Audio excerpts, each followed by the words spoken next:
la fente arrière au TRX avec les mains dedans.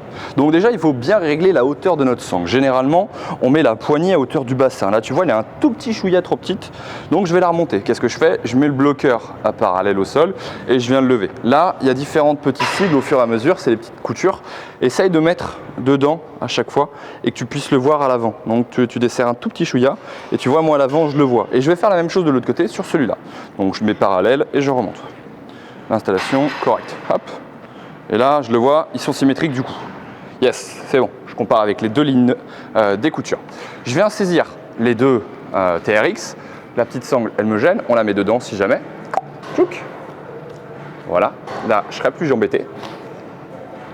Et là, je viens faire une fente traditionnelle. La fente traditionnelle, pied assez écarté, main 90, on les colle à notre côte. On essaie d'être pas arrondi, au contraire, on colle les côtes, on sort la poitrine et on descend en faisant la pointe de pied au sol et sans funambule. On essaye d'écarter un petit peu plus. Donc, inspire et descend, expire et remonte. Reste plutôt droit par rapport au buste. Je veux surtout pas avoir un buste comme ça et tirer en avant. Au contraire, tu remontes comme si tu voulais amener la poitrine vers le haut.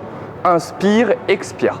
Plus ça sera facile, plus les mains seront de moins en moins en tension et seront là juste pour t'équilibrer si besoin ou mettre un petit peu de dynamisme. Ça, c'est la fente traditionnelle. Maintenant, si tu veux, tu peux l'alterner rapidement.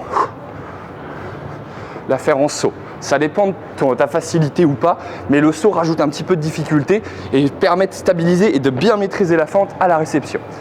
Voilà donc pour la fente au TRX. Je te rappelle rapidement, brièvement, on vient coller les mains 90, on ne sort pas les coudes, on les rentre, poitrine sortie, inspire, descend, pose la pointe de pied, expire et monte en voulant amener la poitrine là-haut.